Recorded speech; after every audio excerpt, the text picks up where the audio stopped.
Okay, yeah. What we did was, let me forgive me if for you all that could not see this. What we've been trying to do is uh, go with a different streaming platform, because the streaming platform we're going with, one that we're on right now that didn't cancel, uh, only allows you to go to a certain amount of uh, other social media platforms. So in other words, me and Kenneth only can come on Facebook. We only can come on his Facebook, my Facebook, his YouTube, my YouTube. And every time you add one, they add more money to the platform. Maybe that's the reason why. Maybe it's because theirs probably works. So um, yeah, I want to forgive us for that, because I thought I had worked out all the kinks, but obviously I hadn't worked out all the kinks, and um, which didn't allow us to go and stream to everybody that normally comes on and joins us. So I want to apologize for that. So what I did was I asked him, I said, "You got something to do?" He's like, "No, because looks like we're going to have this bad winter storm here." So he's saying he's bundled down, and I'm pretty much bundled down. I only have one other thing to do, so I decided to switch over, to see if we couldn't get a little more participation for those of you all who have been loyal watchers on the show. So he'll be back on here in a second. Uh, One of the things that we started off talking about on the show was, uh, we'll probably be on here for like another 30, 45 minutes. If you can join us, if you can, I understand. We'll keep trying to work this out to where it works for everybody. One of the things I asked them was, um, we talked about earlier was, do you think that the African American church as it's constituted right now has worked for us? You know, I've been was very very clear that it did not work for me in this moment. It wasn't working for me uh, in this moment, which is one reason why I haven't been to church.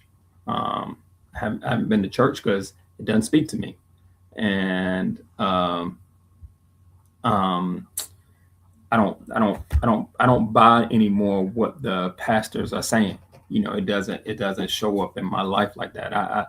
I'm at a point in my life where I have to see you doing the work, and I have to feel, for me to participate, I have to feel somewhat protected by um, the church and what the church is selling in order for me to participate.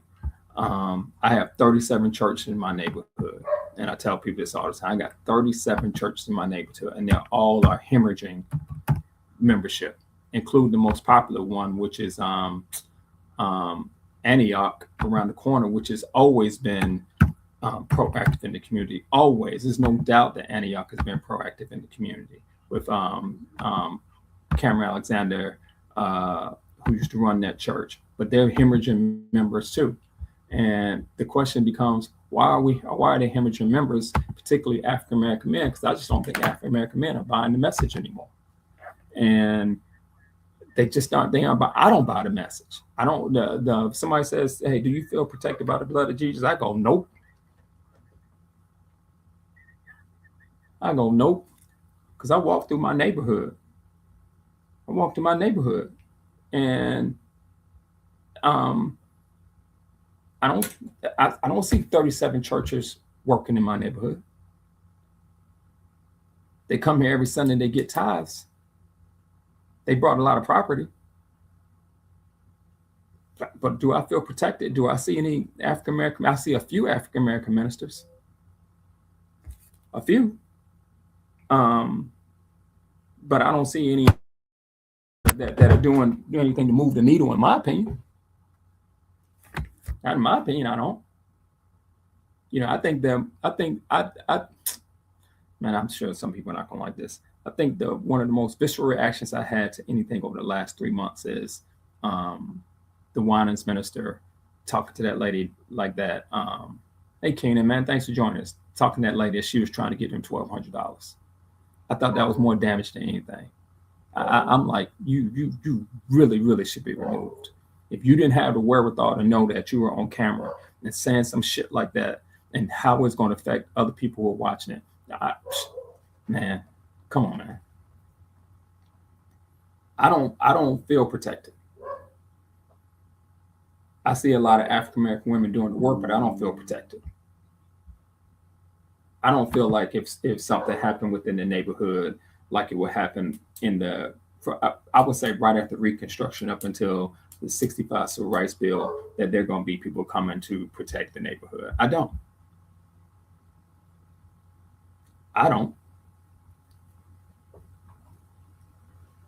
And I think until you fix that problem, and you fix the problem of stop telling us to wait for chariots to come flying out the sky with black horses and chariots and fire behind them to come and protect the neighborhood, you're going to constantly deal with this. I know young guys don't. That's why they don't go to church. They see it as a brand. They don't see African American ministers leading from the front. They don't see you. And let me be clear, I'm not everywhere, because it sounds like a general statement. I'm not everywhere. Maybe some are doing it, but optics is everything. I tell people, I realized optics was everything when I had to take a trip to France, and I was in Nice, and they had a poster up there called Thug Ball talking about above the rim. I was like, whoa, this is what they're pushing in France about African American men? Thug Ball? You call it Thug Ball over here, but you call it above the rim in America?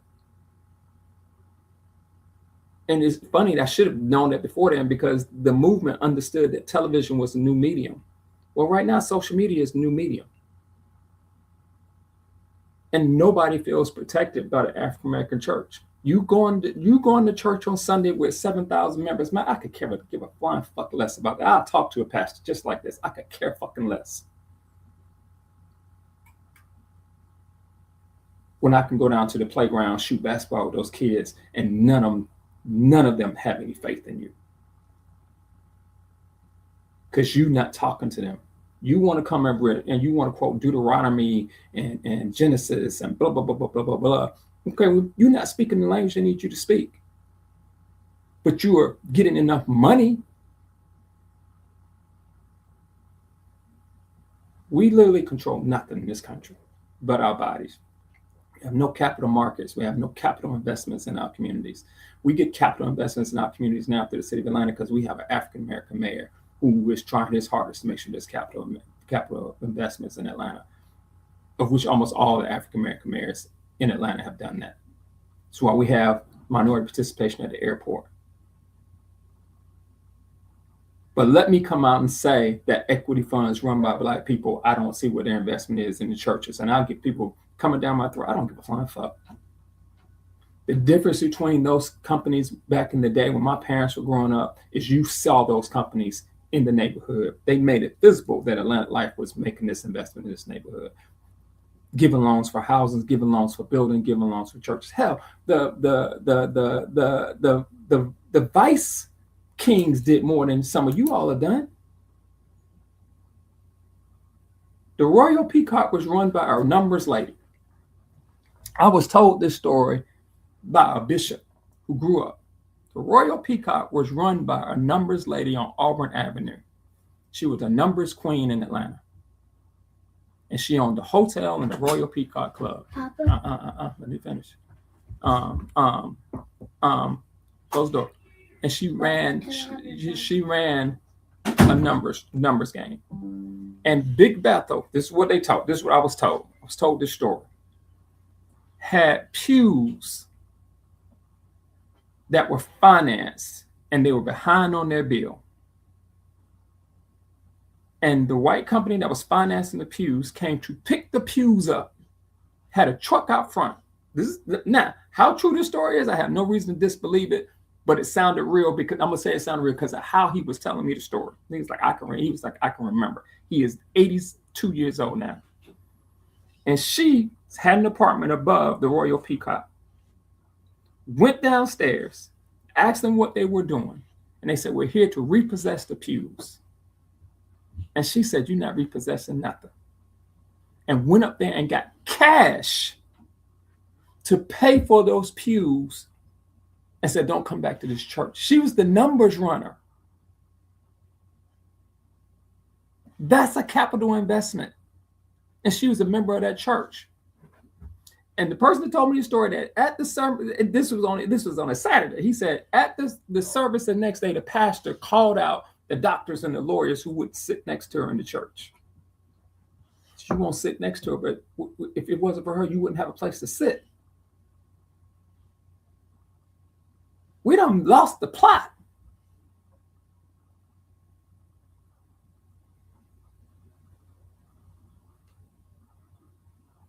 We done lost the plot. Black men of goodwill have lost the plot. Y'all don't want to hear it. I've heard people say to you, Leonard, what are you doing about it? I'm doing what the fuck I can. I'm the MPU chairman. I work with Atlanta Area Tech to get guys back in school. I go out to protests. And I'm always going, where the fucking ministers? I showed up for Fonnie Willis. And I don't say that to brag. And I showed up for Fonnie because I knew she needed somebody to show up. She needed black men to show up for her because she was the one that took the chance to go after the most powerful men on the damn planet.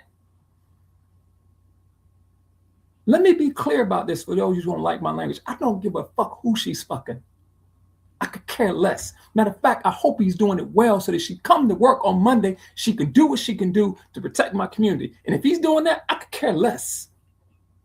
For all of y'all that's all in her sexuality and her sex life. I care about the people who are over there trying to vandalize her home that she doesn't feel safe, that black men had went over and said, we're not tolerating that shit. Don't come back over here.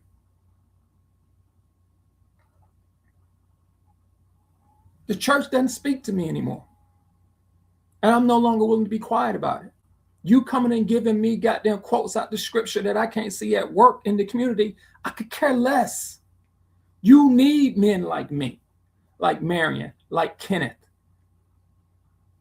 You are losing us in droves because you don't speak to us because you don't lead.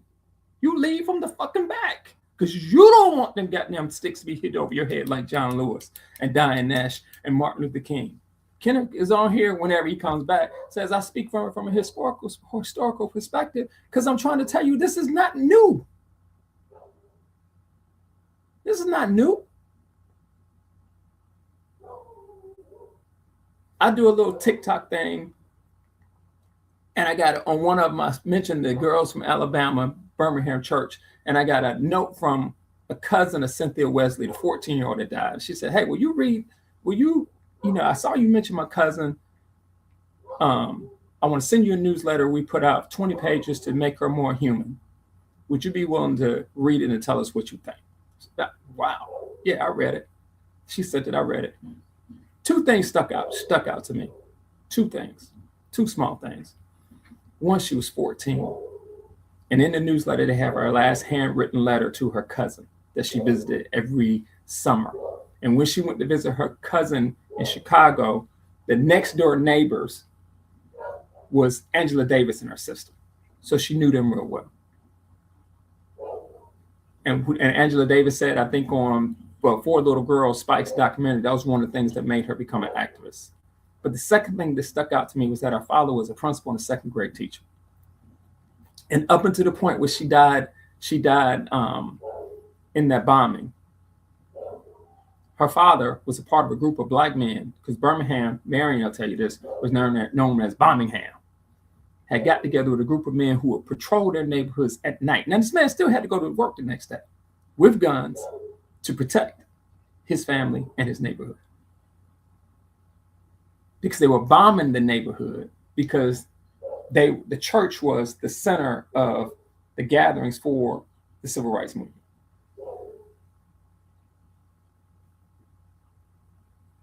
And that pastor for the 16th Baptist Church, is that right, Marion, had put the church in danger by saying, no, we got to have these gatherings here because other people wouldn't hold the gatherings. They didn't want to be put in danger of these rabid white men.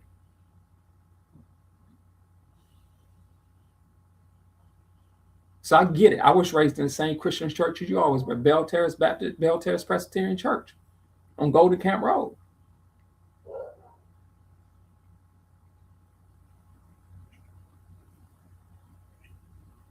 I've been to Tabernacle with the Princess, probably the biggest church in the city of Augusta, where C.T. Walker used to minister. C.T. Walker at the time, who built Tabernacle, was the biggest African-American minister in the South. He'd go out, I can't even pronounce the word. He'd go out and he'd draw 20,000 people to tent revivals. But y'all don't speak to the majority of black men because you don't lead from the front. And you're not willing to say or get together these great orators who are now pastors, and they great. A lot of them can speak to move you. But unless somebody can show me where they've all got into a room and say, what's the strategy going forward? Because hey, they move pushing us back. Why would I come in and join that?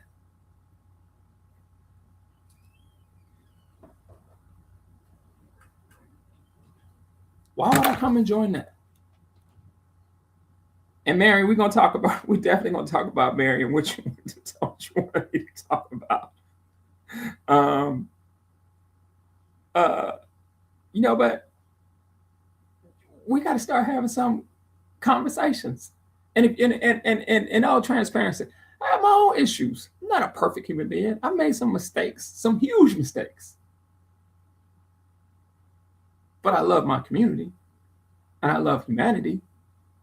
And I know that when we get together as African Americans and we make a decision that stuff's going to change, we make it change and we understand the sacrifice that have to be made. Kenneth and I are diametrically opposed about what should happen right now. I don't see how his strategy has worked in the last 12 months. Sorry, I'm just making sure he got the invite to come back on the show. I just don't see it. The person I listen to the most when it comes to stuff like this, because he does this for a living, and I can never, is Roland Martin and Angela Rye. And Roland keeps saying, this shit ain't working. He won't say it the way I'm saying it.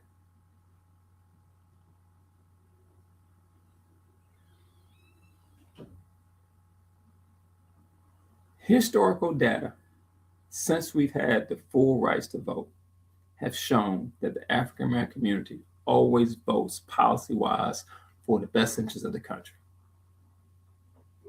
Every time we vote.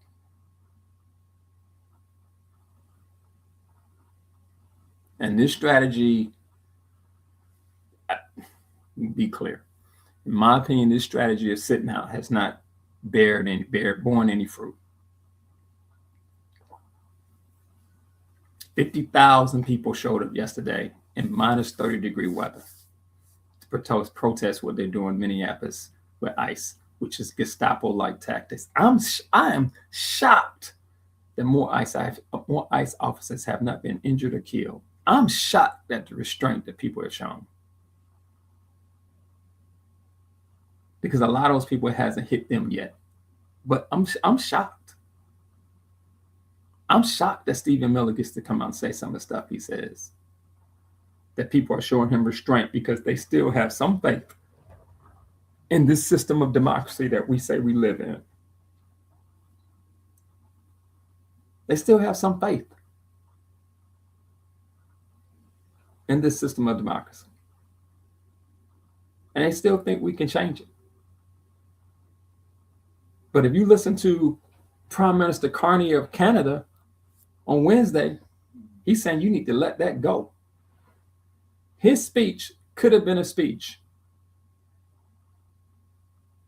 that you could have just changed Canada and put African Americans in.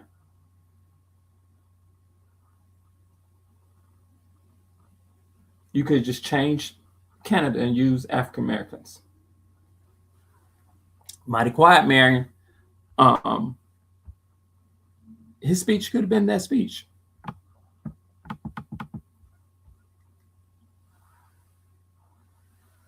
This is not working. And I don't think the church, the African American church, here was your opportunity to stand up and to make yourself relevant again.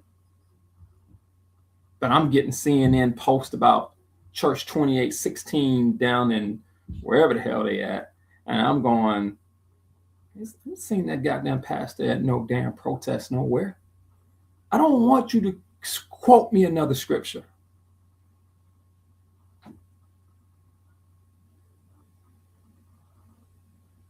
Right now in my neighborhood, I have a college that's going through turmoil. Right now in my neighborhood, I have a college that's going through turmoil in my neighborhood. And Kenneth and I talked about this earlier. I got you. I see you. At Morris Brown College. was founded by the AME Church, founded by Richard Allen, was a beast, an absolute beast, a brilliant man, as brilliant as anybody as you know right now. And we're going through turmoil right now because that board can't get their shit together. And that board is the direct reflection of the broader board of the AME Church.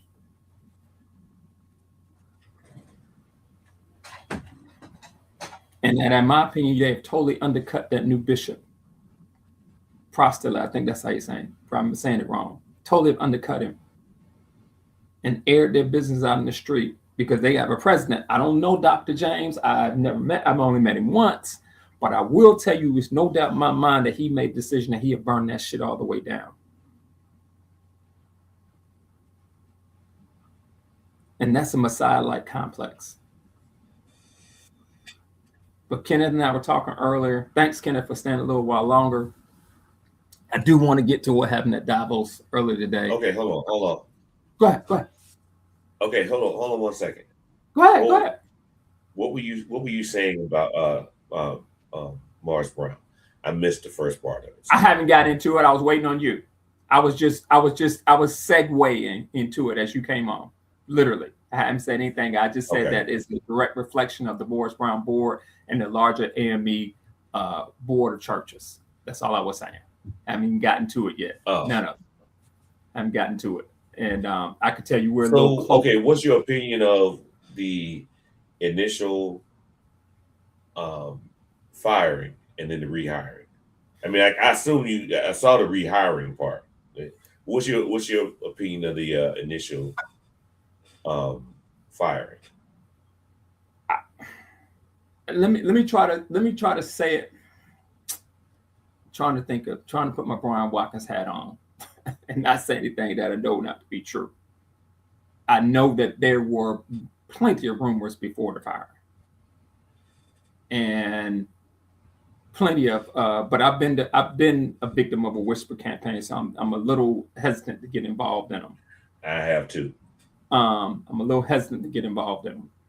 I know more about the history of how the school reopened because Colette went back to school. So I have a different viewpoint because I've been very, very close to when the school did not have its accreditation and the students that were there. As Reverend, I've been trying to get past together act on the cap this spring. Harry, I don't know if Reverend Al has been trying to do that. I don't. Here's what I've been told. He's been organizing marches. Right. Here's what that's his thing. Here's what I was told. I told Kenneth this back in September. I don't know if Kenneth remembers this. When I was out there trying to do some stuff for Kamala, and a friend of mine said, Leonard, let's do this, who is a really smart dude who had contacts. And what he told me was that a pastor told him that pastors' egos are so big, they can't get together because they think that people are going to be trying to steal people from their congregation. That floored me. That absolutely floored me. Told him that. Said the reason as a pastor, pastors' egos are so big that they're worried about other pastors stealing congregants that they won't get out and do some of the stuff they're supposed to do and let you hold gatherings at their church because they're worried about their congregants going to their church and going, you know what, no, I like this church better. Man, how crazy is that? But he also said that it was going to take a non-pastor to call pastors out. Pastors weren't going to listen to other pastors. That's what he said. But a non-pastor could. A non-pastor could call pastors to the carpet. That's what he says. A non-pastor could call a pastor to the carpet. Egos. Ken is a non-pastor. I'm a non-pastor. And so what I just said to you I'm is, far from a pastor as ever will be. Yeah. What I'm saying to you is, you are not going to get me by preaching to me the word of the Bible of a book. I am too educated to always understand that, hey, it's more to it than this. You will get me through your actions, though. You will get me to follow and listen to you through your actions. And so many pastors don't know how to talk to black men like that. So many African Americans. I can ask Kenneth, when was the last time you went to a Super Bowl party, bourbon tasting, amongst your friends, and y'all start talking about pastors that you follow or the church or what the church is doing. Never happens with me or the protection of the black neighborhood. Never. No, Not no. even fucking come up. The exact opposite, actually. Right. Doesn't even come up amongst well-meaning, and I say decent black men because I don't expect them to be perfect. Doesn't even come up. The men that you need to be in the church, they ain't thinking about the church. Shoot, I've been to Super Bowl parties with church members and it never came up. And people say, well, that's not the place to Deacons talk in the about it. church. Right. That ain't it. That's what Other they say. stuff came up. Right. But what it is the place to talk about what's going on in the African American community and the protections that African American community need.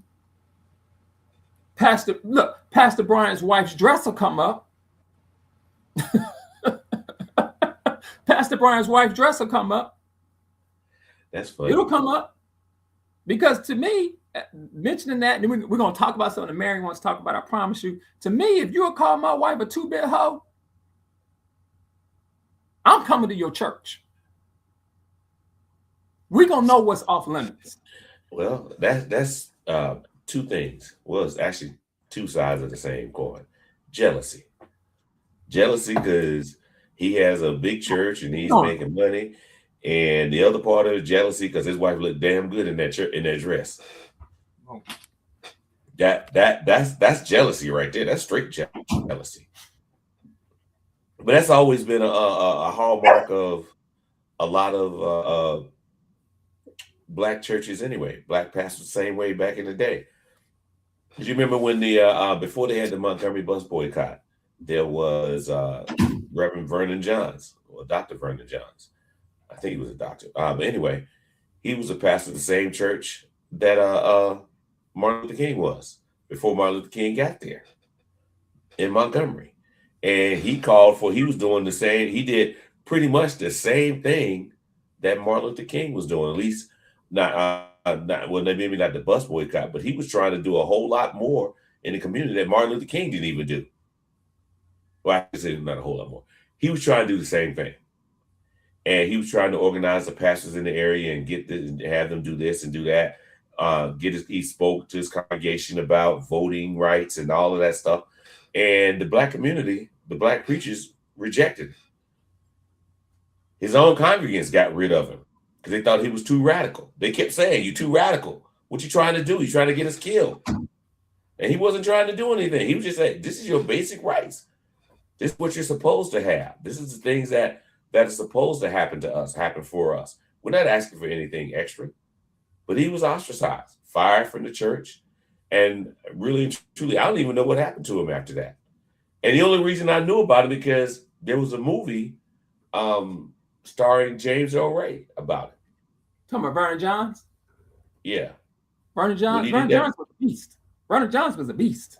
Oh, yeah, I know. Yeah, Vernon Johns. And the thing is, it's ironic that when he was the pastor prior, right? Like the pastor prior to when Martin Luther King did. Right. He was there. He was pushing this congregation, and they rejected him. As soon as Martin Luther King did, he pretty much did the same thing. They followed him. But he came from Vernon Johns, I think, was in your face with it.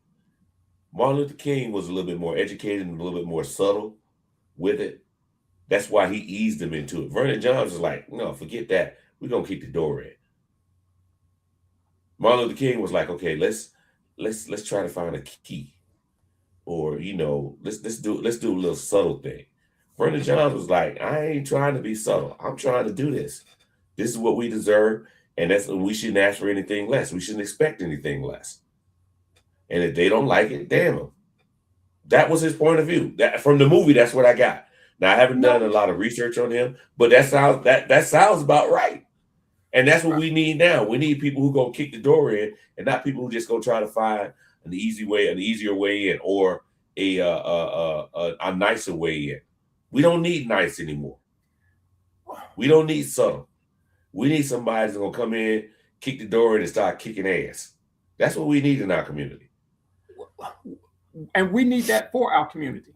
So Yeah. we need that. We need the African American church has been such the most powerful institution in the community, which rightfully so. I don't think that's our criticism. We're saying that I'm saying that you all have lost the moral high ground because you don't lead from the front and you made it more about a business. And I was reading something yesterday talking about Daryl Scott and some of the and in the late 70s when the I started reading about the numbers, and they were saying so many number runners who got ran out of business when the state lottery started coming in, which I didn't know started coming in around 69 because numbers runners was so much a big part of African American neighborhoods that a lot of those Oh guys yeah. became pastors. That's why they called them storefront pastors. They They became can still pastors, do what they want to do. right? They still do, and but they weren't Vernon Johns, MLK. They saw the business side of it. They saw that I can make a lot of money, and I'm very open about how I feel about this. I don't have a problem with you making money if when the shit hits the fan. You now that money you made, now it's time for you to come and do what you're supposed to do. I say that about our congressmen all the time. I have no problems with Nikema Williams and Luce McBath making their salaries. But now that we need you to be on the front line to be fighting, oh, you can't just slide back into the yeah, some of the wealthiest black Marion has been talking about this for a week. Black ministers in the state are in the state of Georgia. I don't have a problem with you making your money. I have a problem with there's no capital investment in African American neighborhoods. This is going to be a controversial take. And I say this all the time. D.L. Hughley has said this. You could be two things at once.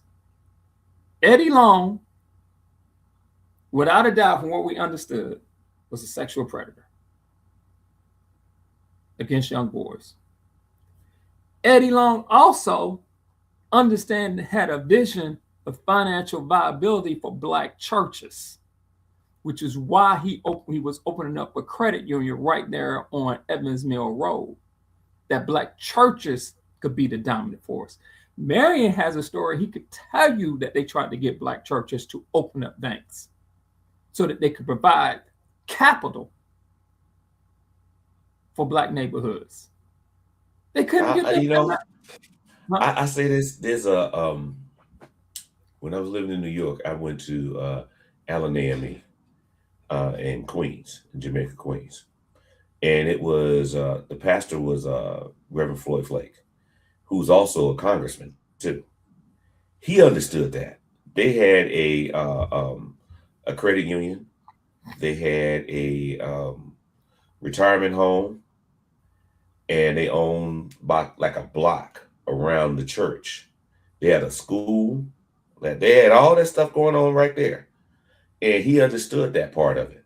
And then he retired from Congress, ended up being the president of, I think it was Wilberforce, for a couple of years. They asked him to come in and do that. So he understood that part of it, the economic part of it, the community-based economic part of it. And we need more churches to understand that part too. Even if you have a small church, if you, as they were saying, Marion was alluding to, even if you're a small church, you can group up with smaller churches or other small churches and create a credit union. Marion has a story about that, about making. Marion has told me this story about, what's his name, Marion? Father John. Father John, he's a Catholic priest, because Marion's Catholic, he's known as a civil rights pioneer. And I want to address something that Lisa said. And he said, I couldn't get them together because they couldn't get their damn egos out the way. And even to me, that is the strangest thing in the world to me. Because, but wait, this is going to be a pastor and have a pastor of a church and talk about the teachings of Christ and all that, and have an ego. Father Richard, that doesn't make any sense to me. So Marion told me to go look him up, right? So this is what Marion said. Marion, correct me if I'm wrong. Because when he got them together, let's just say Church A that has 5,000 members would say, yeah, but how much control we gonna have over the credit union because we got 5,000 members. He only got 2. We want a bigger say. So do our members get more generous portions, or however they want to put it, because we bringing in 5,000 members? I just don't. I Wait, say it I mean again. that makes no sense to me, man. It really makes no sense to me. Because Exactly. why into a situation like that, something that benefits everybody, The why whole are you community. worried about who has a bigger stake? The whole community. The Capital whole market. community has a bigger stake. And to be quite honest, you could have each member, not each member, each church could have the equal number of board members on the church. I mean, members on the board, and it's an equal say, equal number of people, and you have people coming from the community. Somebody who has nothing to do with either church, have that person be on the have those some members like that. That's the best way to do it. That's the easiest way to do it. They couldn't get out their own way. That's the thing. I know. That's what I'm saying. The whole thing, the whole concept of them not agreeing to do this because of egos just blows my mind. I really don't understand the selfishness of some people. I really don't understand that. And that's all why these things that's going on. We can't, at a regular bank, we can't get a damn home improvement loan or a home loan period or a car loan because of this, that, and the other thing. And it's something that'll benefit the entire community. And you don't want to do it because you worried about Reverend so-and-so has a bigger congregation than me and they going to have more say so. And that's why they don't attract people like me and you. Because we walk in and we see the bullshit off top. And we ask questions like nigga, what? You're supposed to be the pastor. Why you want me to refer to you as pastor when you acting like the nigga on the street? You want me to follow that? You want me to come in my time and effort, as hard as I work, to do that? And then you want me to talk to you because you got a piece of white cloth right here when I know you ain't shit? That's why me and you don't come to the church. That's my point. You don't lead from the front. You want to come and quote scripture to me, but your actions are so unscripture-like. We can't get capital investment, but we know between the 10 of y'all, we not asking you to give up all the money that you're supposed to be, and then you wonder why African American male membership, like people like me and you, is diminishing. The people that you need the most, because the women don't want to keep running the church. They want men to come in. African American women are asking for black men to lead. It's crazy to watch African American women beg African American men to lead in our generation. Let's be clear, 1965 to present. Because we got pastors that can't get together. And that's what the guy told my boy. Y'all gonna have a problem. With Harriet, the question Harriet asked. I don't know, Harriet. I don't know. No, I've been to, in my entire life, I've been a member of 2 churches led by women pastors. I do know there's pushback. There was pushback against them. Matter of fact, Reverend McIntyre, Good Shepherd. Now, I don't know if she started Good Shepherd Church. I really don't know. But she became the pastor. She was a pastor of Good Shepherd for many years. Marlo's grandmother, Marlo McIntyre's grandmother. And well-known pastor around Augusta. Did a lot as far as I could tell. She did a lot for the community over there by Josie, in the area around Josie. Had a decent-sized congregation. Had a lot of pushback for years because they didn't think a woman should be in the pulpit.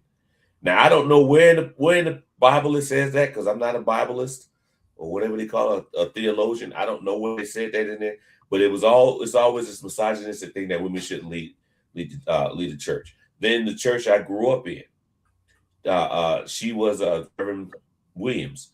She was what they used to call a daughter of the church. She came through Good Shepherd herself, and then she started her own church. Reverend Dr. Cynthia Hale, Ray of Hope, member of her church. I don't see ego with them. I was going to say the same thing. I don't see that. I don't see that. Let me piggyback. And that's another thing too. All right, go ahead. Dr. Cynthia Hale, I can't remember. No, she wasn't. But she had a close relationship with Eddie Long. And he, she respected him, he respected her, and all that. That was his former church. Yeah, the church is where it's located now. That was his former church. Right. It's the thing of, And there are men in the church that follow her and love her to death. I love her to death. She said something when but the day I joined the church, or the sermon, the day, either the day I joined the church or the week after, week before I joined the church, she said something that had me so damn, that had me laughing so hard. I still laugh. I told her about that 2 years later. I told her what she said, and that just had me dying laughing. I said, "This is the church I want to go to." And the reason why I haven't gone to anybody's church stand consistently is because she set the bar very high. Not only in her preaching and her teaching, but also she set the example of how a pastor should act in terms of the community, her activism. Matter of fact, I think her title was chaplain for the Democratic Party at one time. It was the National Democratic Party. Absolutely, it was. It was. Yeah. So she did not just talk the talk, but she walked the walk. I never got a thing about ego with her. Never got a thing about ego with her. None of the women pastors I've ever met, I've seen ego. But these men come and they think they all that. And they think that because they have people following them, that they are more important than they really are. This whole ego thing is going to be to the detriment. And also, too, let's go beyond just the church with this. Politicians, black politicians, still in office and being ineffective, ain't doing a damn thing. Hank Johnson, David Scott, what's his name? Used to be the DA in Fulton County. Howard. Yeah, Howard. Yeah. Long past their expiration date. These guys. They don't want to move out the way because they like the perks of being in office, but they ain't putting in the real work and all of that. Now, and I'm saying this because I've seen it firsthand. I've noticed this my own self, from an outside perspective, just seeing these things. I met Hank Johnson when he was a county commissioner in DeKalb County. You better address what Michael just put up on that screen. Okay, I'll do that. But let me say this. I met Hank Johnson when he was a county commissioner, and after a 5-minute conversation with him, I was like, "This motherfucker ain't shit. He's sorry as fuck." That after 5-minute conversation, and I know people who've been around him. One of my line brothers been around him extensively. He said the same thing. Like, man, Hank Johnson, something wrong with Hank Johnson. But they don't want to give up no power. They keep running. David Scott, they say they hadn't voted in years. Voted in an election in years. Hadn't even voted for himself. How the hell are you going to be running for office, don't even vote for yourself? What kind of shit is that? But he's still in office. Now, Okay, let me read what Mike said. Read it. Wait. Read it out loud since Mike decided to blow up the show. Since Mike decided to blow up the show, read it out loud. All right, let's say what our old friend Mike Broussard said. I would never sit under a woman pastor. They can hold leadership positions, but not lead, but not head. 1 Timothy 2:12. I do not permit a woman to teach or to exercise authority over a man.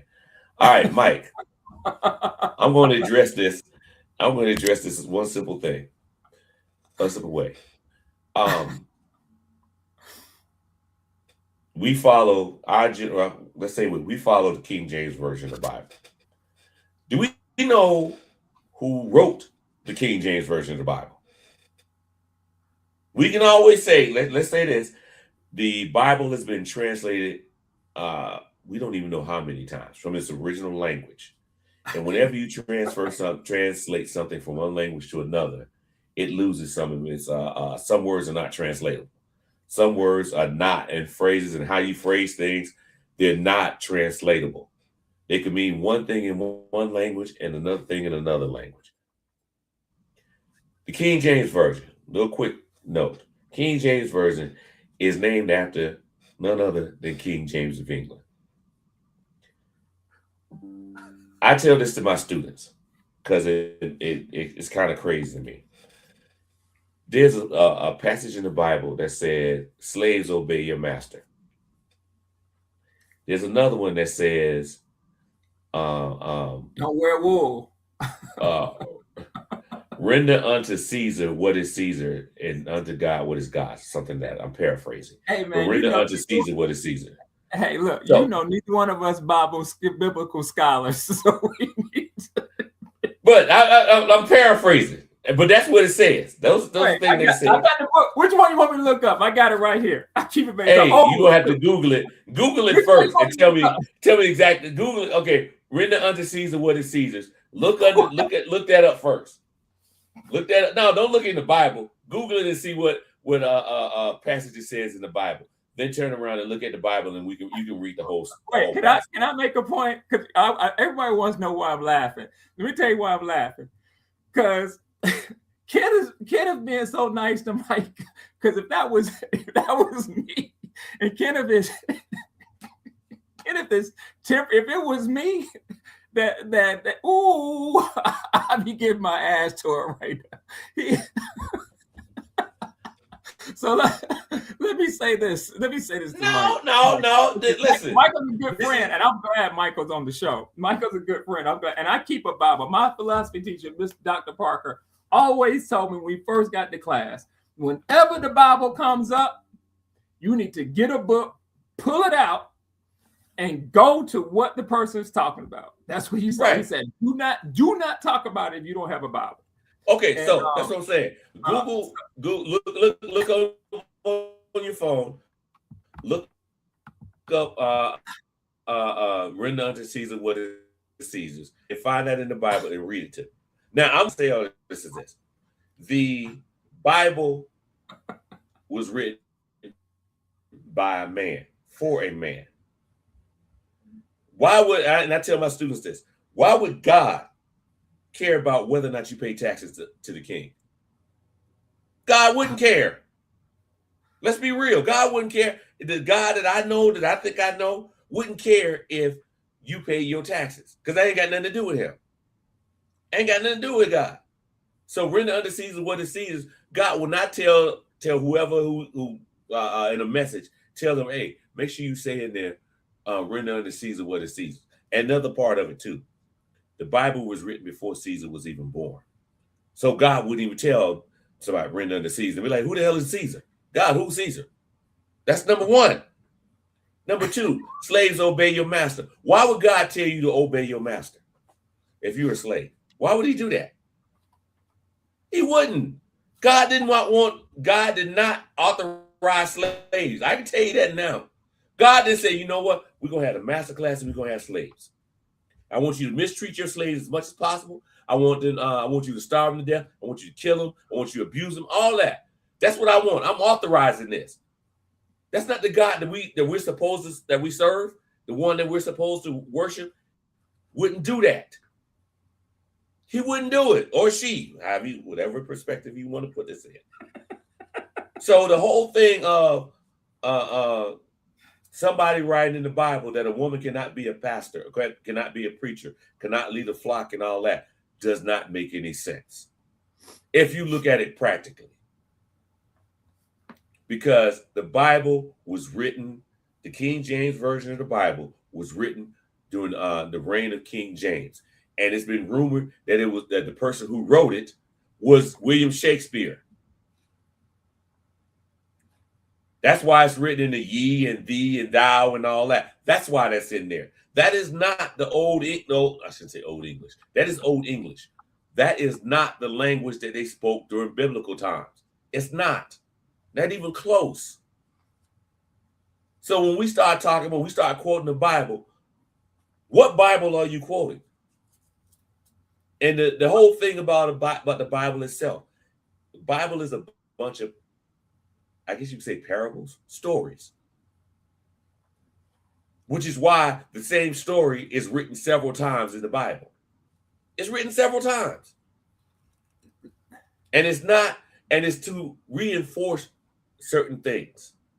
That's what it's there for.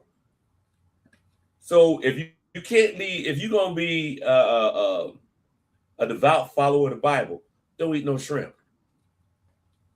Don't eat catfish. There's a whole bunch of other stuff in there that you can't do that we do on a regular down here. Don't do it. If you're gonna follow one scripture and go with that one scripture and follow it to a T, then damn it, do all of them. You can't pick and choose which ones you follow. Because if you're gonna be a devout Christian, a devout Bibleist, and be a strict follower of it, follow all of them. Don't pick and choose. The Bible, as you read it, Michael says we choose to believe.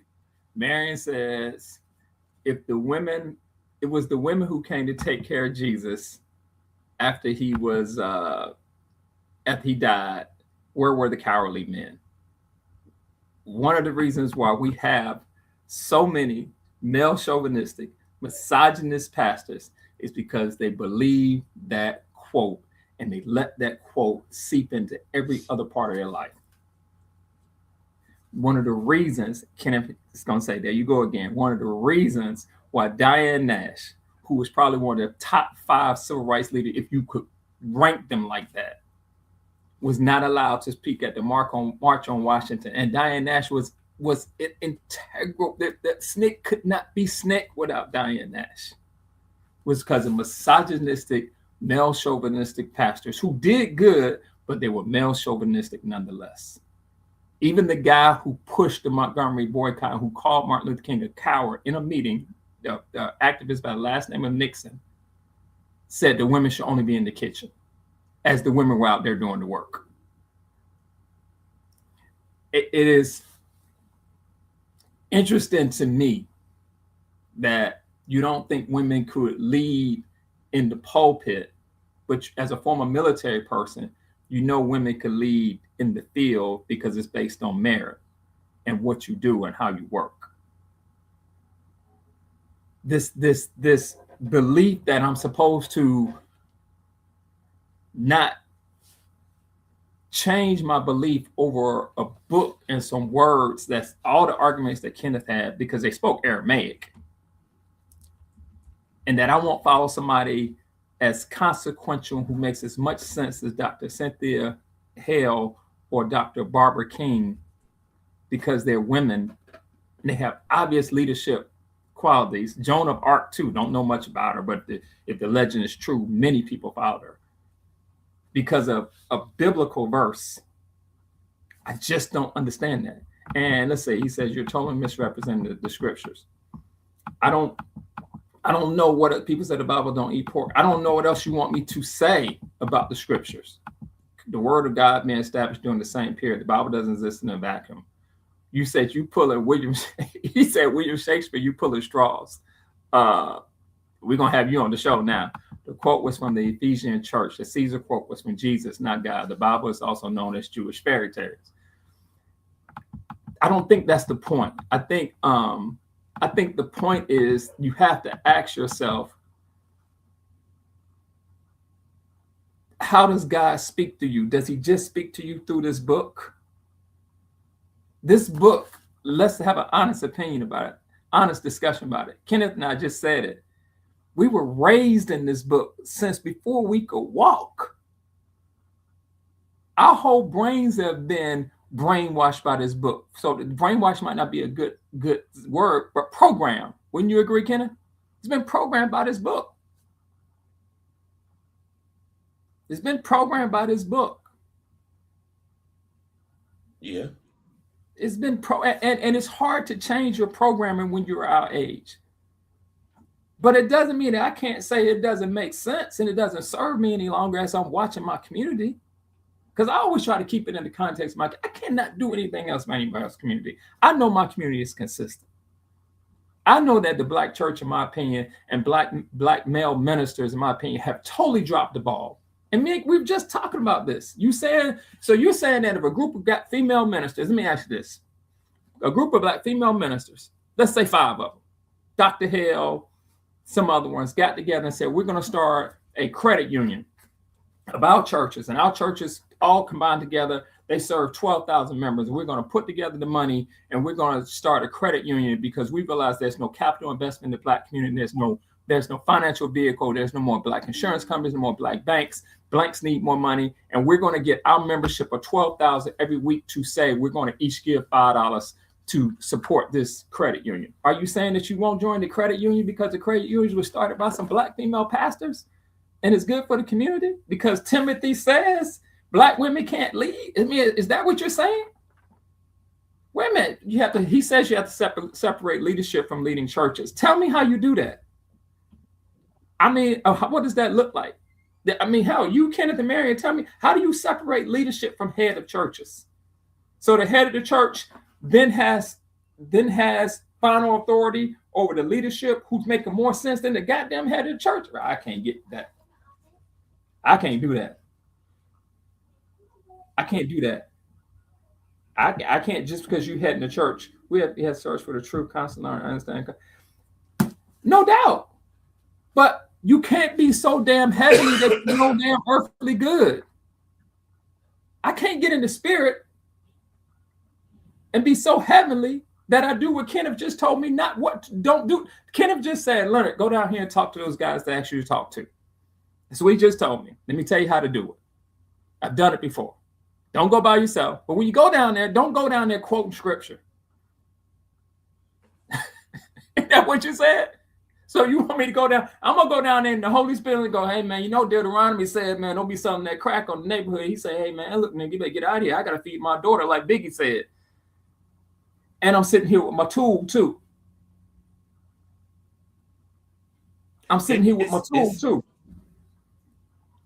What's up, Byron? That's my boy right there, Kenneth. I can't believe he came on here. That's my partner right there. We got stories that we can't even say on the air. So that's my partner right there. Hey, you don't know when the statute of limitations ran out on this stuff, so don't say it. I've done some stuff like that my damn self. But the point being, thank God we didn't have social media when we was young. Yeah, so thank God. None of us would have a job. Not with Byron around. Thank God it wasn't social media when Byron was around. Thank God. One of the things I say this. I take the Bible as a guide. I don't take it literal, because you can't take it literal. You can't. If you take it literally, you won't be able to do a lot of things that we do. So, I take it as a guide.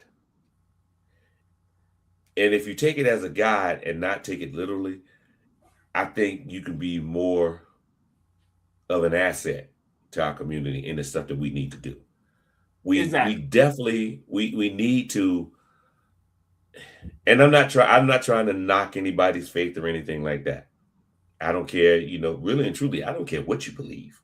Be quite honest. I have my walk of faith. Yeah, I care what you do. Your faith has nothing to do with if your faith leads your actions, and your faith leads you to do some dirty shit, then you ain't shit. That's just it. You can like we've said so many times before, we have the Bible was used to justify slavery. The Bible was used to justify treating Black people like crap. Wait. You said wait. Why won't you stop with that? You saying was. There's a church out right now that Pete Hegseth belongs to,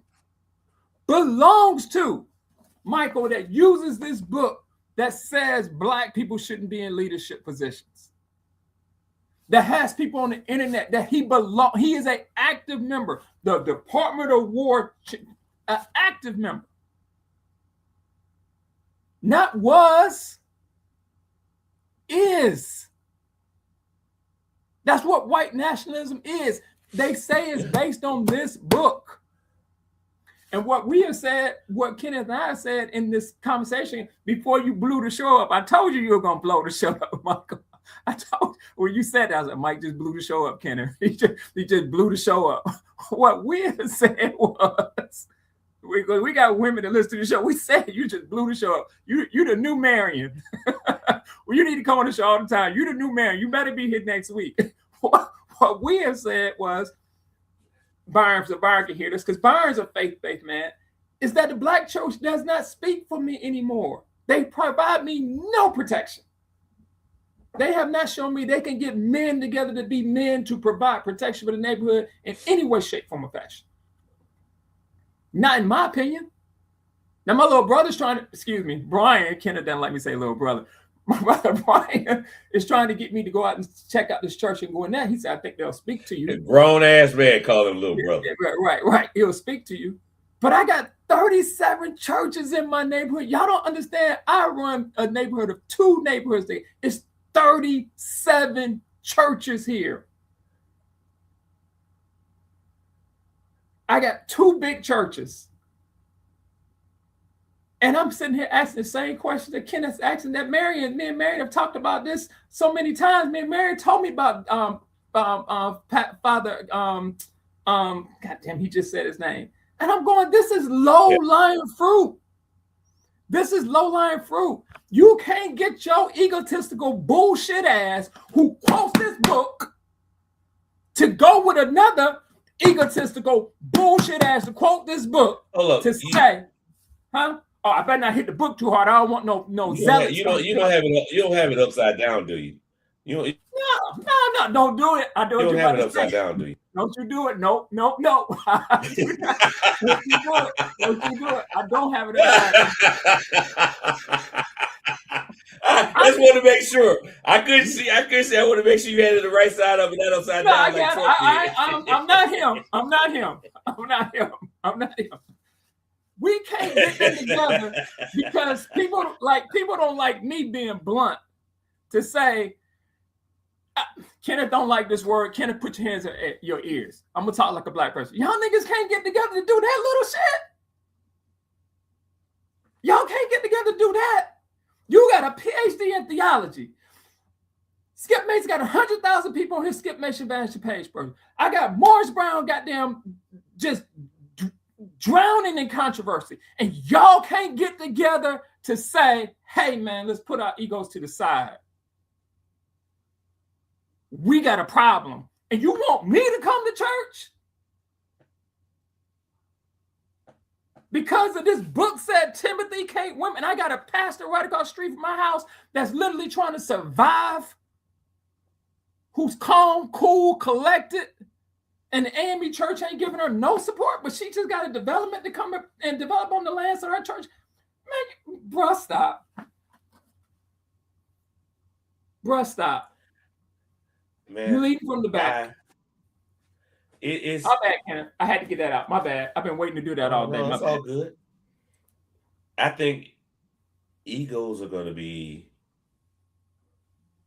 the detriment of our community. Everybody has their little fiefdom, and they want to protect it instead of protecting the entire community. Yep. We need to, and as I said, and you have people who just don't want to get out of the way. I'll say I don't. If you are in a position of power, if you're in an elected official, and you're just being a placeholder, you need to go. That's it. You just need to go. And you know something, Marion, I agree with you. The AME Church. Now I'll say this: what's the phrase? The immediate or the most obvious low-hanging fruit of why Morris Brown went under was because of people stealing money. But at the AME Church and the board of trustees, that's not what happened. Wait. I can't let that go. That's not okay. Well, that was the accusation. Yeah. I knew it was something about getting financial aid and it was helping the school and all that. Let me give you what the judge told her. Y'all can pull it up yourselves. When he sentenced her, he didn't give her any jail time, didn't give the Indian chief operating officer any jail time. And what the judge told her was this. She gave her interview. The judge told her, I know what you were doing was not for your personal benefit. Oh, yeah. I never said that. Yeah, I can see what you were trying to do. I can see that you were taking this money from financial aid just to keep your lights on. Right. And that's not what that's what I was talking about. That's okay, my bad. Because she got a bad rap for that. It wasn't about It was, but the thing is this: if the AME Church fully supported them the way they were supposed to, Morris Brown wouldn't have had that problem. Now, no, it's back, Byron. It's hanging on by a thread. We got a big controversy going on right now.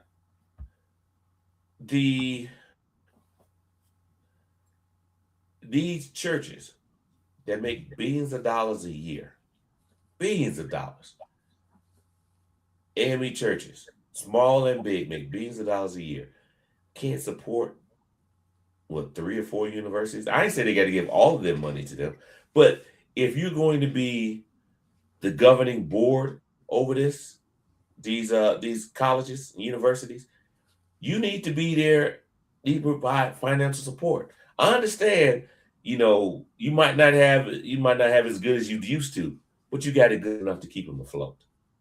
And I don't understand why it's an issue. It shouldn't be an issue. It shouldn't be up for discussion. If they need $100,000 a month to keep the lights on, then damn it, give them $100,000 a month. That's just it. Whatever they need to keep the lights on, keep the lights on. People shouldn't have to rob Peter to pay Paul, and then pay John on the other end. That should not be happening to these universities. And I understand there's also an issue of alumni donations too. It could be better. They aren't the worst, but it could be better. But I think we need to, the fault of the reason why Morris Brown went under to begin with was because of the AME Church not supporting it the way it should be. And that happens with a lot of these church-based universities. Now, I don't know, at least in the Black community, I don't know which other schools the AME Church supports or the governing board for. I have no idea which ones they are. But they need to step up, period. They need to step up. You got 10,000 churches. You got 10,000, 20,000 AME churches throughout the country. And you mean to tell me y'all can't come up with $100,000 a month? Y'all can't come up with that? Let me say this, because I'm always real careful about, from what my knowledge is. Let me say this. Morris Brown, when they went under, if I remember correctly, it was 2 brothers that held the bonds, 2 brothers out of New York. They were $13 million. Morris Brown couldn't pay for it. I think you're dealing with a bigger issue that we don't want to talk about. And this is where Michael says women in leadership positions. This is where women tend to let their egos not be in the way of doing what's right, which is why Black women vote 92% for what's right for the country. That's just historical fact. The AME Church, from what I can understand, my wife is really involved in AME Church.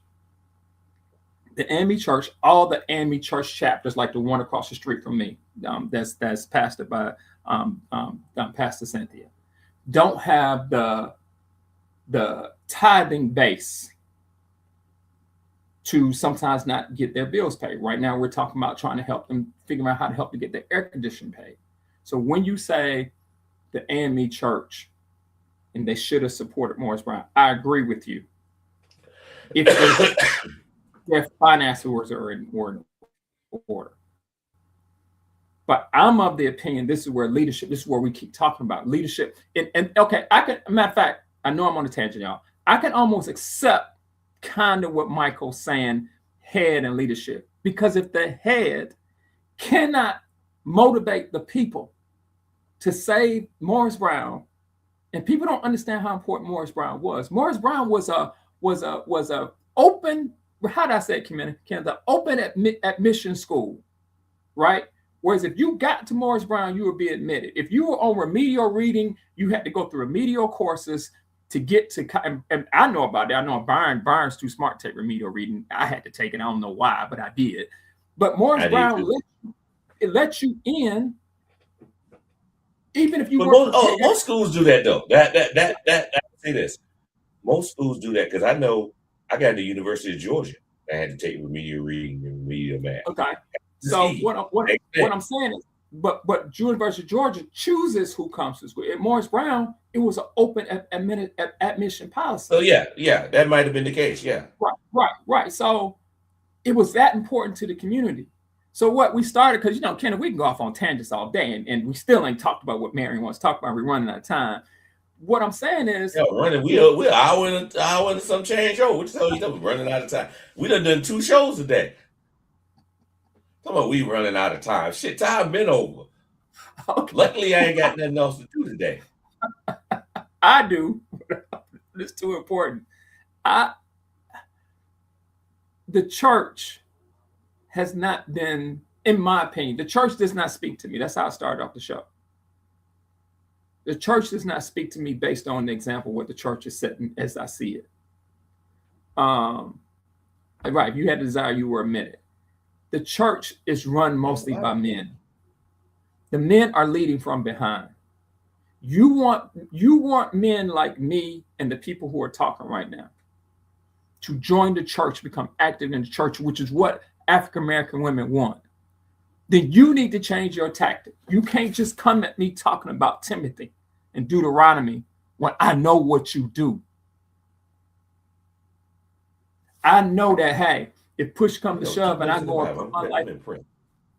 What'd you say, boy? What'd you say? I said. All right, come back next time, Michael. Yeah, come back next time, Michael. We do this every Saturday. Come back. We know they are at 10. We'll be on this streaming platform for a while.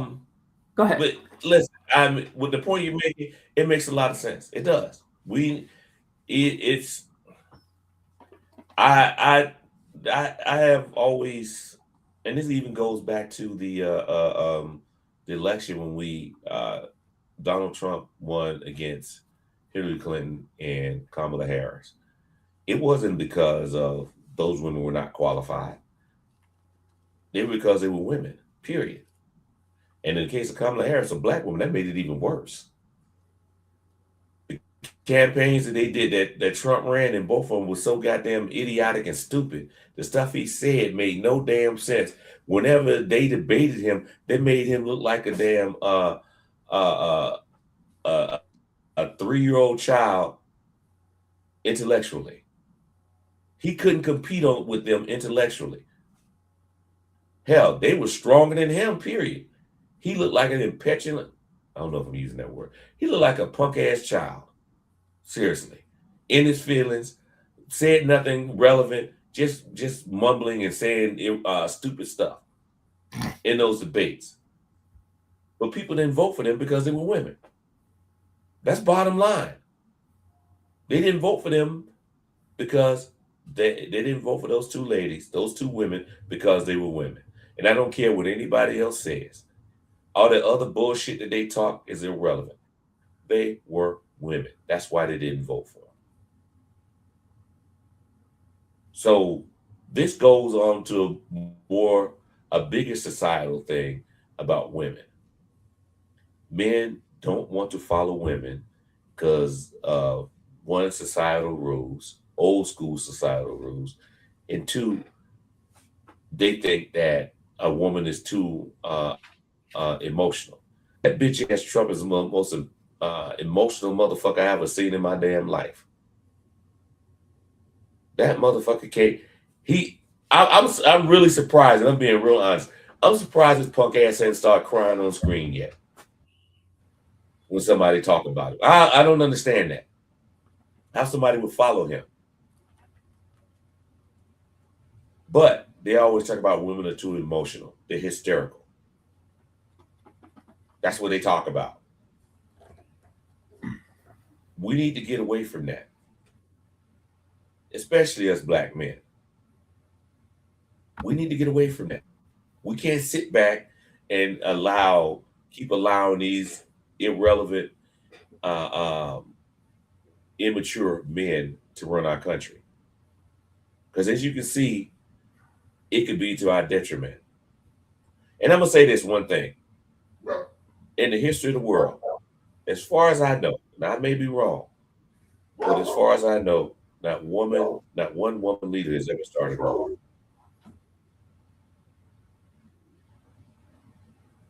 They may have gotten into a war, as a reaction to something else.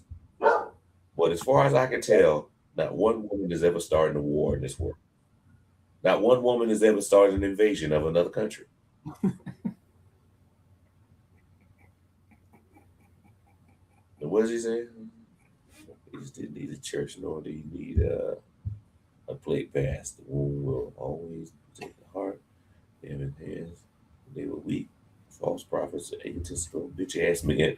Did I say that out loud? Yes, you did. Very pertinent conversation. Very in the moment phrasing. I like that. It's on the screen now. it yeah, you take it back. And you know, StreamYard and Facebook be monitoring us and shit. That's why, oh, let me tell you something. I noticed. Now, you know you're in LA. You know a lot of people know you're in LA. You the plug. Hey, Leonard, check this out. Now, when you and I were on that other platform for an hour, almost an hour, we had no problems. You notice that? We had no problems at all. Soon as we get on here, all of a sudden, stuff starts glitching. One platform, no problem. On this platform, boom, started glitching. Look, you see Marion came in with Marion to go do some damn research. Google shit and tell me, come back and tell me that. Marion. Leave it to him. Can't let my statement stand, Leonard. I mean, Marion, just can't let what I say stand. If I'm wrong, I'm wrong. But goddamn it, you ain't got to live check me on shit. She took a quote from the Kenneth. She took a quote from the upside down Bible to justify her wars.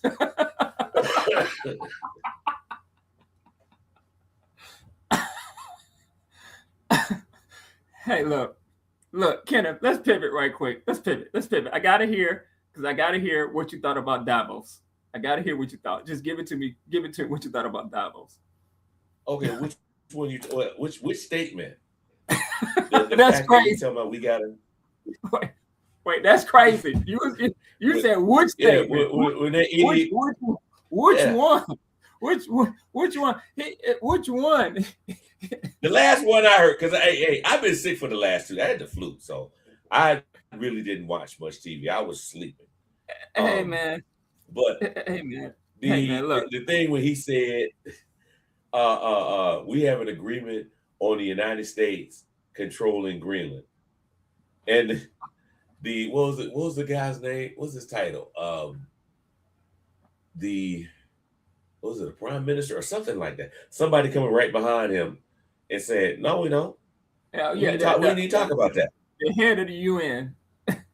Yeah, head of the UN, head of the NATO. I think it was NATO. We need to talk about that. Yeah, the head of the UN. We ain't talking. We ain't mentioned nothing about the United States taking ownership for Greenland. And this is a crazy thing. He said the only thing we did talk about with Greenland was United States has an agreement with Greenland and Denmark to build as many bases as they want in Greenland. So the fact that they're sitting here talking about you want to take over Greenland so you can protect Greenland from the rest of the world, or protect the United States and all the countries in North America from Russia and the Chinese, which is kind of crazy because neither one of them got to come through Greenland to get to the United States. They got to come by Greenland. They can come off, because Alaska's maybe 100-something miles, maybe not even that far away from Russia. So they ain't got to come through Greenland to get to the United States. They can come through Alaska. But that's neither here nor there. But he said that, the United States has had this agreement for years. This is not anything new. We told you could have unlimited bases there. As long as you don't mess up the infrastructure or anything with that, or mess up the environment of Greenland, it's all good. Then he said, we want to have the control of the natural resources. Greenland, and somebody was like, hold on. If that's what you want to have to help get some of Greenland's natural resources, all you do is enter into a partnership with us. Ain't nobody gonna turn you down on that. That's money for all of us. Why are you trying to talk about invasion when all you have to do is have a discussion? come up with an agreement. The people in Greenland don't hate the United States. They can't stand the fuck out of Trump. They hate that motherfucker, but the rest of us, they cool with us. So I don't understand why his whole thing of this white man, the white man's burden thing, he's internalized that. Nobody else can do it better than us. We fuck up everything here, but the rest of y'all, you know what? We do our fuck ups better than y'all do y'all fuck ups. That's all he's saying. We fucked up over here, but when we fuck up better than the rest of y'all. So we want to help y'all fuck up just as bad as we fuck up. That's all he's trying to do. This whole discussion about Greenland and other and Venezuela and all this and all that. We want to help them to fuck up just as well as we fuck up. That's all it is. And it's his ego. His ego. That white man's burden is just about white man's ego. I think a man can be weak and egotistical. This is what I say. That's easy. Most egotistical people are weak, Harry. You haven't noticed that? I don't think he's. What'd you say? He's suffering from dementia. Oh shit! That's that. Yeah. Hell, Stevie Wonder can see that shit. He's declining rapidly before our eyes. Right, before our eyes. And so what's going on? The only problem is it's taking too long to take him out. Yes, you got a lot of billionaires there trying to like Greenland pushes by Louder, from the Louder, Lauder, Louder Cosmetic Association. And the question you should have for yourself when it comes to what Byron said, egotistical as men, we are run by a bunch of egotistical as men. And Louder is an 82-year-old billionaire. Your best years of your life are behind you. And if we were in a room full of men, we would be saying certain things. I'm like, bro, you didn't have everything that you can get. It's no more for you to get. Why are you pushing this? Why do you want to? Because you're 82. 82. You're 82. And why are you pushing this? How do you get to have this type of access to get this type of access? And you're right, Marion. Carney gave a hell of a speech, and that did piss him off. But Carney said stuff that if you all have not watched Carney's speech at Davos, you need to. Everybody should post that speech because he was clear and blunt, which is the old order is no longer in place. And that can be a direct message to the African-American neighborhood. The old order is no longer in place.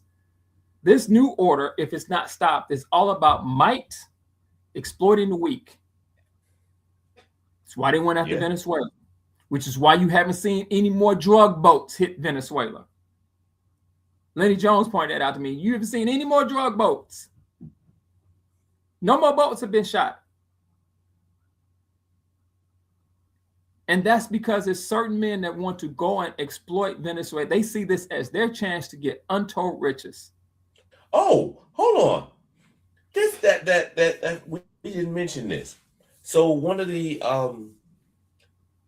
ships that the oil tankers that they two. They I'm saying one of them. I don't know about. One of them was sold for $500 million. $500 million. They sold it for $500 million. How about that went to a private account? Right, to a Qatari bank run by Trump. Right, a 500. Now, how would that benefit the United States? It doesn't. He got $500 million, and to be quite honest, I'm saying this. Once that motherfucker leaves office, I don't give a shit what the fucking Supreme Court says. That bitch ass motherfucker needs to be locked the fuck up if he's still alive. Every single asset that he owns needs to be repossessed. Him and his motherfucking family, every single one of them punk ass people needs to be fucking homeless. Every goddamn the United States, whoever the damn next president is, their Department of Justice, their first, and I do mean their first motherfucking thing they need to do is go after every single penny that motherfucker has. Every single goddamn penny. I don't give a shit how long it's been in any accounts. Every fucking account, every motherfucking piece of land he owns, every goddamn car he owns, every fucking plane he owns, every goddamn suit he owns, every motherfucking pair of drawers that bitch ass motherfucker owns, they need to take all that shit. Every single one of them. And any bank that does not want to give it these funds, god damn it, put a fucking what do they call that shit? I can't think of the name of it. Freeze their assets in that bank. If they have any motherfucking what the fuck? Any branches or anything in the United States, freeze all their fucking assets. Every single motherfucking asset of them. And get everybody else in the world to do the exact same goddamn thing. Because if you do that, they will give up that fucking money. They will give up that $500 million easily. No, we don't need that goddamn. We don't need that goddamn money. That $500 million ain't benefiting us. Fuck it. Take all the shit. Every country in the world that he has property in needs to seize that shit. Take it over. Every move they naturalize made, it, as they say. What Byron just said, call it back. What Byron just said, precious metals, nuclear energy. I've said from day one, they're not trying to stop the Mexican cartels. They want this resource. They want the product that the Mexican cartel sells. Too much money. They just want a piece of all of that. They just want, and that's why the Mexican cartels are doing transactional business with him right now. You haven't heard anything about him taking over the Mexican drug cartels because they got backdoor channels saying, okay, how much of the drug trade you want? You only gonna be here for 4 more years. How much we got to do business we got to do for you to leave us alone? Because we damn sure want the U.S. military coming to him. That's with us. It also goes back to Nigeria. Remember when he bombed a few weeks ago? He bombed part of Nigeria, talking about they were killing Christians and all that. Motherfucker, y'all kill Christians here every day. Every day. You kill Christians here in the United States every damn day. And in the place, it came out, the place that they bombed, there were none of these Muslim extremists, quote unquote extremists, even there. They bombed the village that had nothing to do with any of this shit. It's just a message. Some random village or town in Nigeria, they bombed. They had nothing to do with all this stuff that they were preaching. It's just the message. Nothing to do with it. We want a certain amount of barrels per day from that light crude oil. We want a certain amount of barrels. We want it to go into this account. And if you don't, because we're in charge, we will turn the U.S. military against you. And that's what they've been doing. And that's probably why we're getting glitches. And when I tell people, you're right, they're all collaborating. But they have the infrastructure to do it. They got infrastructure of assassins, special forces. They turned off the lights in Venezuela to get Maduro because it was an inside job. We know it was an inside job.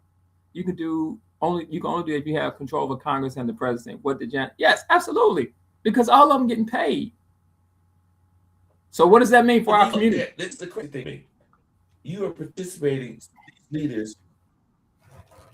These leaders, these countries are willing participants in all this shit. Because they're getting paid. There's not anybody in Congress. Nobody in Congress wants to come back and get a regular job. Me and Mary talk about it all the time. You don't want to come back. You've been in Congress with all the perks, $174,000. You don't want to come back and do what me and Byron do or what Mary has done. You don't want to come back and teach school. Not when you got a billionaire over here saying, man, I'll slide you goddamn $5 million in your damn Cayman account. You don't want to do that. You don't have regular people in Congress. People that if they don't have Congress, they can come back and get jobs and earn a decent living. They don't. You don't have regular people because regular people think they made too many mistakes that will prevent them from running for Congress or running for leadership positions. All I can tell you is, man, look at Lech Walesa from Poland. Lech Walesa was a Polish shipbuilder who ended up running a union and ended up running the country. A regular dude. Kenneth, you cut off. You on mute? Yeah, you on mute. Why you on mute? Unmute your mic. I got a phone call. All right, you got to take us out. I got something I got to do. It's almost 12:30. Take us out. We can all start this back up next week. You. Take us out. All right, listen, y'all. It's this was a very good discussion. Thanks, Mike, for coming on here and adding some flavor to it today. Blowing it up. Not that the conversation was stale, but it damn sure added some flavor. I can tell you that much now. But thanks again, y'all. Thanks all y'all for being patient with us. And I don't know if we're gonna be using the other platform or this one again. And apparently we're gonna have to stick with this one because the other one we can't figure out why, or Leonard can't figure it out. I haven't tried. This shit expensive. Figure out. Yeah, it's fucked up. It's expensive as hell. We can't even use it. You need a refund and shit. No, this platform is expensive. Oh, I thought the other one was. No, the other one is, I'm about to call them. The other one allows us to go to all of our platforms. This one just allows us to have 3. Every time we add one, they charge us $25 a month extra. So whenever you add one, we go up. But don't worry, I'm gonna call the other one. Well, Vincent, you need to come in earlier, bro. We did a 2.5-hour show. Yeah, man. What's up with you, bro? Hey, you late, bro. We've been up since 10 o'clock this morning. That's insulting. That's insulting. Take us out. Hey, we really appreciate the feedback and all the things that's going on. A chance for us to have something to say, and all of you to respond. So please continue to view our podcast, our little itty bitty podcast with. And you can come on. You can come on. We can host up to 10 people at any given time. I can host up to 10 people. I never get the women to come on because they Byron, let Leonard know what your solution is because we need to Byron, figure this out. Come on. Byron, you can come on. Vincent, you can come on. Mary, you can come on. Thanks, baby. Yeah, it is. One more thing, y'all. Listen, it hasn't. I'm in Augusta. It hasn't started raining here yet. It's supposed to start this afternoon. Is what I can tell. It hasn't started in Atlanta yet. Y'all be careful out there.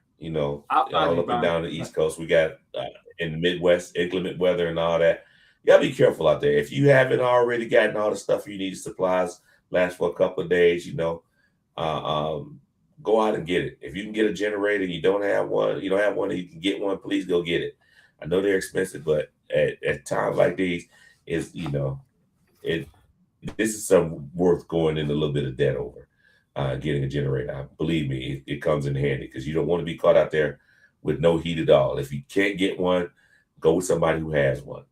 If you don't have, you can't get that, you got a fireplace, fire up the fireplace, go get some wood.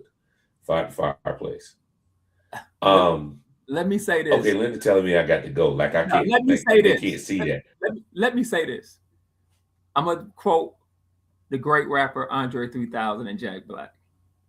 Big things start in small rooms. This is a small room. We got until November to start some big shit. We got until November to make sure black pastors own their shit. We got until November. Because if you let this go past November, we're going to be in trouble. But now it's just me and you on. So, Kenneth, I'm out. I'll call you this week. I'll call and check on you tomorrow. Make sure you're okay. And thanks everybody for coming on. Hey, Kathy. All right. Deuces, y'all. Deuces.